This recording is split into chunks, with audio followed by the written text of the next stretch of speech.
Prejdime na druhú možnosť zakladania trávnikov, a to formou trávnych kobercov.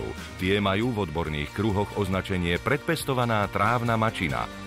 Mačina sa pestuje v trávnikových škôlkach, kde sa po dosiahnutí správnych parametrov odrezáva v hrúbke 2 až 3 cm zemného podkladu. Nareže sa na pásy veľkosti 0,5 metra štvorcového, tie sa zrolujú a expedujú k zákazníkom. Viac nám o trávnej mačine povie rešpektovaný odborník Ján Kováč. Aká je výhoda zakladania trávnikov s týmto hotovým trávnikom? Veľa ľudí sa ma na toto pýtalo, včetne odbornej verejnosti.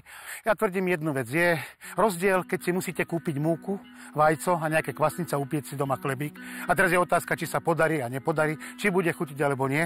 A niečo podobné je to s trávnikmi. Takže my odborníci, tým pádom, že predpestujeme tento trávny koberec, celá táto problematika tomu ďalšiemu potenciálnemu pestovateľovi odpadá. To znamená, predpestovaná trávna mačina, ten koberec, ktorý položíme, po 10, maximálne 14 dňoch tam vzniká plnohodnotný trávnik, kde sa dá po ňom šlapať, športovať a tak ďalej a tak ďalej.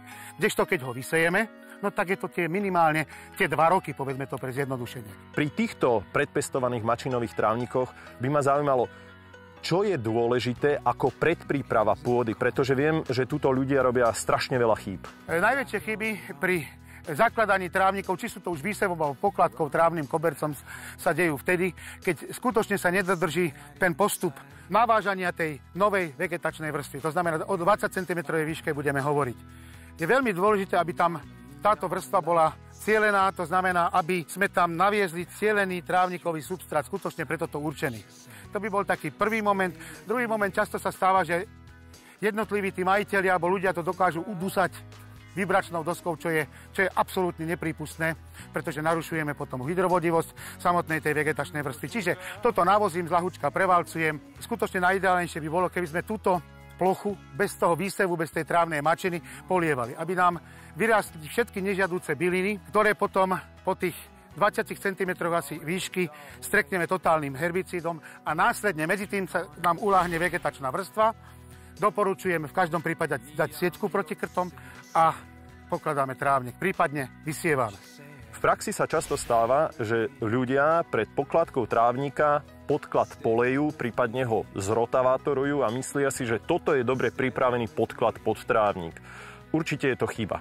No samozrejme, že je to chyba, pretože trávna mačina sa najideálnejšie pokladá vtedy, keď je ten povrch suchý. Ten povrch musí byť aj primerane utužený.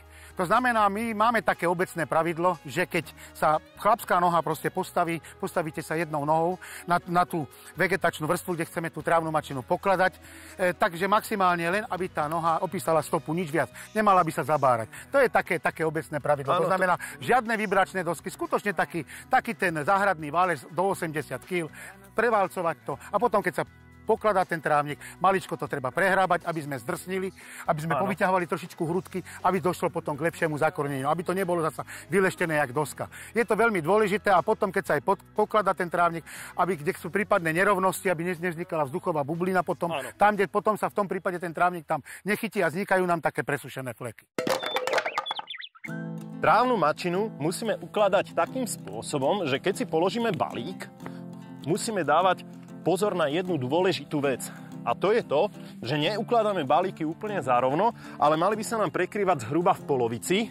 Pri trávniku dávame pozor na to, aby sa nám rezné plochy trávnika, kde je kus zeminy, v ktorej tá trávna mačina rastie, navzájom dotýkali, musia byť tesne vedľa seba. Dávať si pozor, aby nám tam nevznikali rôzne špáry. A veľmi dôležitá vec, ktorú by som chcel pripomenúť, pokiaľ je trávnik málo zavlažovaný, je prvý prejav tesne po pokladke v tom, že nám vznikajú takéto špáry pomedzi trávnikom, pretože trávna mačina nedostatkom vody sa stiahne a takéto špáry len veľmi, veľmi ťažko zarastajú. Po pokládke mačinového trávnika musíme dodržať nasledovné. Prvý deň, keď je kobercový trávnik položený, zavlažíme ho jednorázovo. Druhý, tretí, štvrtý a piatý deň zalievame trávnik intenzívne, na 6. deň necháme trávnik presušiť a prevalcujeme ho. Po zhruba 7 dňoch môžeme trávnik prvýkrát kosiť, a to na polovicu jeho aktuálnej výšky. Po kosení opäť zalievame intenzívne. Po 14 dňoch zalievanie zredukujeme na 2 až 3 krát za týždeň, väčšou dávkou. Maximálne však 25 litrov na meter štvorcový.